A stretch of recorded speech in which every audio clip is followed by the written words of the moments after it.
It's nice to have you join us once more, and this is still Enterprise Morning, reaching you from Enterprise Television. Let's head straight to our conversation for this morning.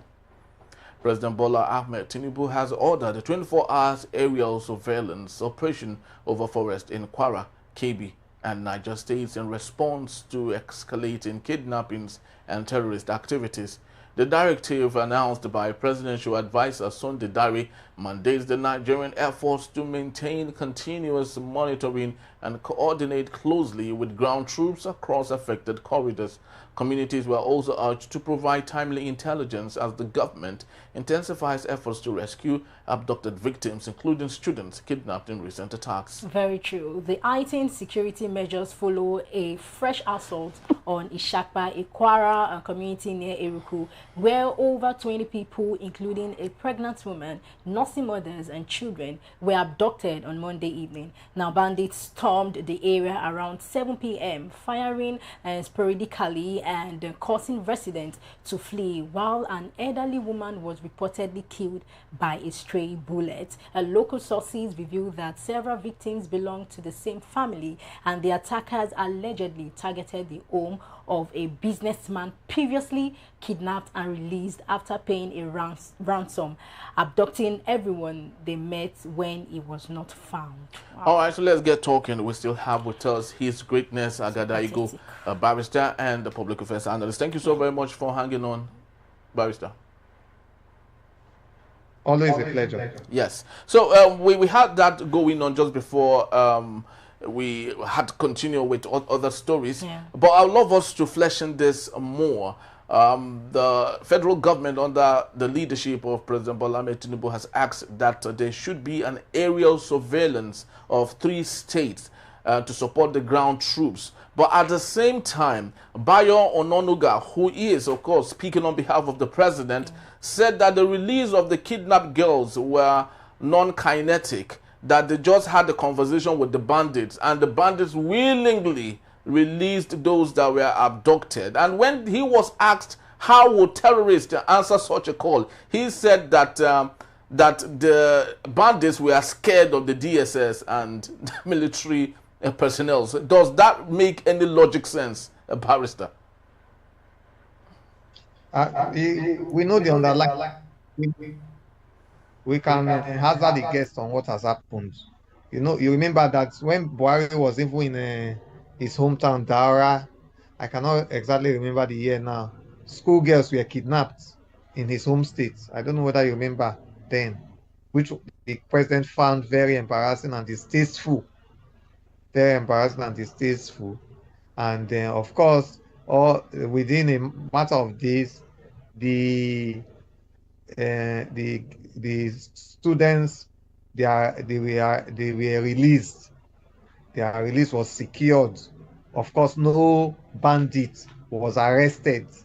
And then after some days later in the news, it came out that the bandits were the government actually paid ransom for the release of those students, and they even gave some figures which I cannot immediately remember for their release. So time is the revealer of all secrets.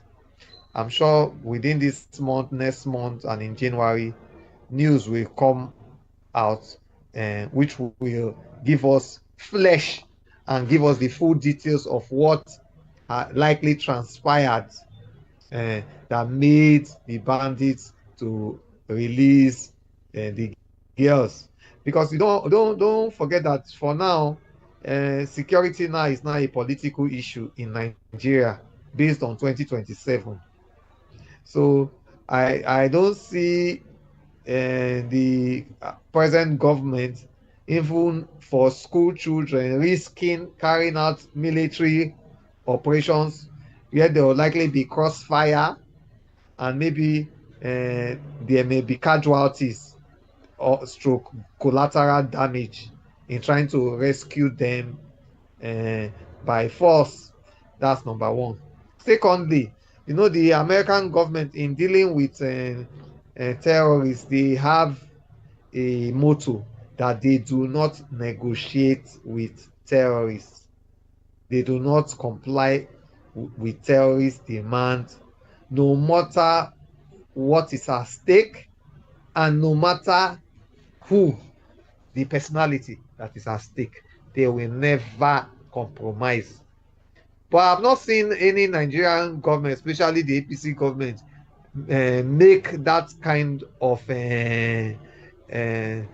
sounds, that kind of policy that we do not negotiate with terrorists no matter what. I've never, I have not, and neither in words or verbally or in practice. So and of course the bandits, they did not kidnap these girls for fun. They didn't kidnap them because they just wanted to look at their face or wanted to take them on a tour of the bushes and the forest. If they kidnap them, there's a kidnap economy in Nigeria, kidnapping economy. They kidnap them so that they will profit from their release. So if you did not give, and of course they know full well the risk that is at stake. Their lives is at stake. They risk their life. They know what's at stake. So they have decided to take that risk. So I do not see no matter what government says, the government rhetoric, no matter the government rhetoric stroke narrative, I don't think it is reasonably feasible that bandits who kidnap students so that they will profit from it will suddenly repent, have a change of heart, or suddenly feel threatened when they were not even encircled in the first place. When their relatives, one of the ways to even get bandits to release kidnap victims by force is after proper intelligence. If you know the bandits' family, kinsmen, and the rest, then you know for sure. You can go and also kidnap those ones. So it will not be a soul for a soul. There will not be swap. You cannot negotiate with the bandits that if you release this girl, then we'll release your children, or we'll release your wives, or we'll release your brothers, or your sisters. So they will not be threatened. I'm sure even in Niger Delta, somebody was kidnapped. Some people were kidnapped some time ago, and because they went to kidnap the people, the bandits, their family members, and the bandits were forced to release the people they kidnapped so that their own family members will be released. So it became like what we refer to as trade by barter. So there's also nothing to show that the DSS or our security agencies kidnapped or arrested or detained the bandits' relatives and or well-wishers. So if they carried out trade by barter, release the kidnapped victims, then we'll release the bandit relatives. There's nothing to show that happened. So what that leaves us with is just to say the obvious, that it means that government is being economical with the truth, because it is obvious, the facts speaks for themselves. So we don't need to do further digging or going on a wild goose chase or going on a voyage of self-discovery. It means from the things we have seen, these various signs and symptoms, there is high likelihood, very high likelihood, that indeed ransom were paid for the release of the abducted girls. That's my take on it. Okay, so let us evaluate the tactics' real impact. Now, will aerial surveillance genuinely deter this bandit, or you think maybe the criminals might just simply change their location and tactics? Okay, I paused for that. I was actually expecting a I didn't just want to start talking on and on. The follow-up question before we get to that, I wanted to ask is that if it is really true that government paid some for the release of these girls, is that a sustainable security policy to ensure to deter bandits from carrying out more kidnapping operations? That's so that we can really deal with that issue. That's the question I was actually expecting before we leave the issue completely. And my answer to that will be no, it is not. In fact, it is an infantile approach in dealing with banditry and kidnapping, because if if it is indeed true, which has not been proven anyway, which is still falls within the parameters of speculation based on the body language of the government and the way we see them playing out. But if it is true that they paid ransom for the release of the girl, it is only a short-term leverage. I repeat, it is a short-term leverage. It is just a quick fix for a very, very serious issue. Because if you give them, let's assume now that government paid them 1 billion, 1.5 billion, it means that you have emboldened them, you have empowered them, you have energized them. With that money, they will buy more arms. With that money, they will recruit more and enlist more kidnap operatives into their midst. You have given them moral booster. They will expand their scope. You have given them more networks. You have given them greater access to other places. So you have in fact you have expanded their industry. That's what you have done. And that's why that kind of short-term benefit has very, very long-term injury in the security situation in both the northeast, northwest, and north central, and even the entire nation. And that's why the Americans insist that they do not negotiate with terrorists, so that they do not boost their operation. You do not kill, you do not solve a problem only for you to even create a bigger problem.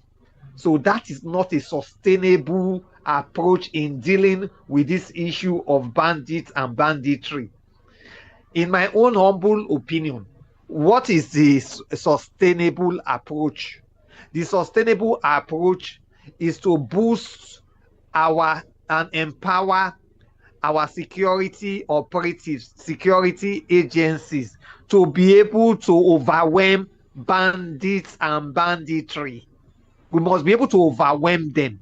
When bandits believe and know that the Nigerian security community is able to overcome them and is even overcoming them on all fronts, then they will enter into unconditional surrender, not in their own terms, but in the terms of their overcomers. They will enter unconditional surrender, because they know that it is only a matter of time. The long arm of justice will catch up to them, and either they are wiped out from the face of the earth, or they will find themselves behind bars all the days of their lives. So when you place that kind of reality before them, of course, the first instinct of any human being is personal survival. And it will now become obvious to these bandits and banditries that their days are now highly numbered. And they will now be forced to crumble before the Nigeria state and seek forgiveness and surrender completely. So, and of course, we have said the strategy: recruit more, enlist more soldiers into the army and other security agencies, and provide weapons, provide proper training, pay their allowances, give them incentives for the war. Because for what we see, even it appears that some of the fighting force the desire to even fight to lay down their lives for the Nigerian state in this cause has dwindled greatly. It has greatly dwindled. So you need to motivate them, inspire them, and that's where leadership comes in, and create that enabling environment so that they can properly take the war to the enemy's camp and finish the enemy. Now, having said that, answering the question you asked me, is it sufficient to just be using our Air Force to just be monitoring the forest, to be roving around the forest on air and monitoring? Well, even though that's good, but many a times in warfare, until you put your ground forces do what security and military personnel refer to as clearing the field physically, manually, then you cannot declare victory. So while the air surveillance is very good, we must see, and that still brings me to the point where I left off. We must still get the sufficient numerical military and security personnel on ground to do the manual clearing of the ground, from meter to meter, from pole to pole, so that you not sweep them out completely from the forest. It's like you are weeding your plantation or your farm. But Barrister, sorry for interjecting. It's not looking possible as we speak, because the Nigerian military are struggling to get people to enlist with them. The 10,000 they got before all went away. They are hoping to get about 24,000, while the Nigerian police are hoping to get 30,000 people. No one wants to enlist right now with the Nigerian military. And remember, prior to the election, our president proudly said that when he was asked the solution to insecurity, he said under his watch, he would allow Nigerians to come 50 million. He would employ 50 million youths. And when asked what they will eat, he said they will eat agbado, corn, and many other things. So speak to us, the Barrister. Where are we right now? No one wants to enlist into the army to chop agbado and many others. Speak to us. How can we solve the problem, like you said, post to post, when there's nobody ready to serve? Yeah, well, it's all that it takes me down. Of course, if I look at you, Henry and Kende, the way people are looking bright, smiling, especially Kende, it will encourage me and motivate me to want to be a staff of Enterprise TV. If I see your outlook, all nice looking suits, nice looking hairstyle, bright, and I look at you and see that it's as if when you are there, you have no problem, I'll be encouraged. So the government must treat its present personnel well. When they see that your present personnel, their lives, their sacrifices does not mean anything to government, they are taken for granted. Their allowances, you can imagine, I heard that some soldiers up till now still receive as low as 100,000. Okay, and what is the benefit when a soldier loses his life while fighting to defend and uphold this internal security and sovereignty of our nation state? What compensation is paid to his family? When you hear it, then why will you now want to enlist in such an organization? So they must make the working conditions true benefits that accrue to those who pay the maximum, make the maximum sacrifice. of patriotism for their nation state attractive. That's one. Secondly, too, you see soldiers protesting, soldiers using their money to, even police, we heard they use their money to sew uniforms, to buy bullets. They are not trained, they do not get training, their allowances are deferred and the rest. So you must put all those things in place so that will now attract more Nigerians to come in. Then again, too, you must also deal with the issue of uh, promotion in the Nigerian military. I think even on social media we saw a lady who was crying that she was victimized. Her promotion was retarded because of certain issues which I won't want to mention now. There must be fair and equitable treatment, fair and equitable procedures in dealing with every member of the Nigerian Armed Forces and even every personnel in our security forces. When people know that the processes are fair and equitable, then they will desire to to also belong to us. They will even aspire. It will be their dream. I can assure you, because of the way the Nigerian military and Nigerian police have carried itself in the last few years. A lot of people whose dream was to become police officers and military personnel have abandoned such vision.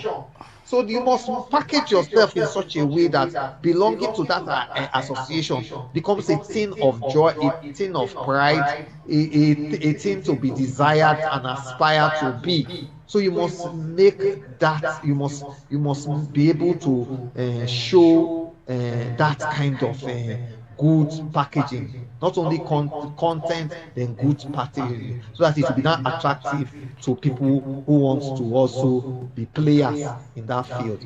All Then right. also too, also too, the government must have, apart from just making routine announcements to get Nigerians to subscribe. I've heard that the Tinubu administration is saying they will not recruit uh, mercenaries to fight this war. I think that this is now a serious issue. When the issues are serious, except at this stage, the Tinubu government does not still realize what is at stake. National security is at stake. Our national identity is at stake. Our even national coherence, the unity of Nigeria, because this bandits and banditry has happened for so long to make even President Trump to even interfere. It has happened for so long. So if the unity of Nigeria is at stake, so anywhere you will, and that's why the last time we spoke 2 or 3 weeks ago, I said even if America wants to help us, get their help. When we deal with the problem, then we now talk about ego and pride.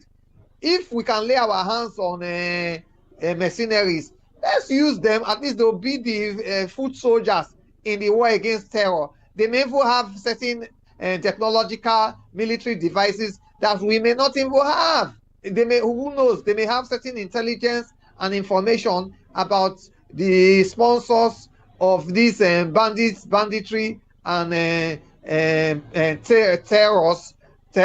terrors, which we also do not have. So use help from wherever we find them to fight this, so that we can end this scourge once and for all. No help is too small. No help is too big. National pride should be set aside until this battle has been fought and won. And that's one problem I have with the Tinubu administration.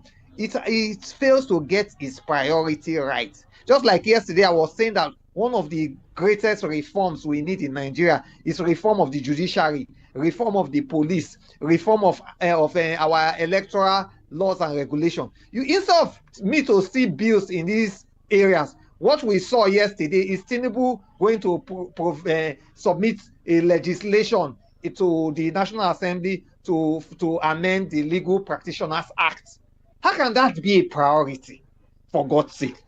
How can is it legal practitioners that are they the ones who give judgment that people complain about every day? Is it lawyers? Are they the ones that need urgent reform and regulation? It's the judges that need urgent reform and regulation. How judges are appointed. Who heads the National Judicial Council? It should no more be the Chief Justice of Nigeria. It should be a lawyer with integrity. Who heads the Federal Judicial Civil Service Commission? It should no more be the CJN, for God's sake. It should be a lawyer who has integrity, who should be at least 10 years post-court. How to ensure that all judges, majority of judges, always give the right judgment, no matter whose ox is God. So how can now LPA, amending LPA, now be a priority that is being submitted to the National Assembly? And he even met with judges last week during their judges conference, admonishing them to give right judgment and to raise up the bar in judicial functions. So what we expect is to push urgent reforms, judicial reforms, to ensure that somebody who ought not to be a judge is not a judge, and somebody who is a judge and is using his official, is misusing and abusing his position as a judicial office to deliver judgments that diminish the Nigerian status, that depresses the citizenry, that makes the citizenry completely lose hope of the judiciary as an arm of government. Such judicial officials are shown the way out. That's ought to be the priority. How to reform INEC to ensure that the time of declaring fake writing results, votes buying, and cyber stuffing, and even ensuring that Beaver fails, and ensuring that RF is unable to transmit results, their hitches. Those errors are gone forever. Those are what should be the president's focus and priority, and not trying to reform Legal Practitioners Act of 1962. That one is not a priority. So I just admonish the government of Bola Ahmed Tinubu. With your thoughts. What your priorities are, and pursue your priority for the good of your unborn generation, for the good of the continuity and existence of Nigeria. Pursue the right priorities and leave very unrealistic and unimportant issues aside. Lay aside unimportant issues and face the real issues that will determine whether Nigeria will be a failed state in some couple of years' time, or will not be a failed state. All right, that will be my final summary. Thank you so very much, Barrister. We truly do appreciate your time, your insightful look into most of the things that we had to talking about today, and especially, you know, perusing through every single one of them. Thank you so very much. We truly do appreciate you.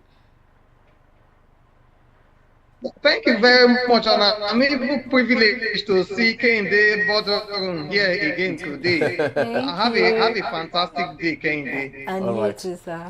All right, thank you so very much, Kende. There you have it. I truly do hope that when the military comes calling, hope you'll be ready to join. I'll think about it.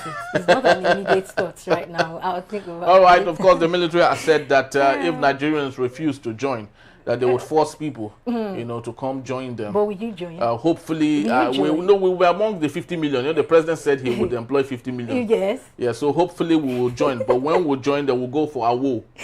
We'll now go. We'll now leave. Yes, and we'll join again and we'll leave. Well, can you imagine? All right, that's just about the time we have. We'd love to say thank you for making this a date. Please do well to visit us. You can find us at enterprisetvnews.com. You may equally like, comment, and follow us on all our social media platforms at Enterprise TV7. I am Henry Igwibike. And I am Kende Boduri. Have yourself a splendid day. God bless you. God bless Nigeria. Bye-bye. Bye for now.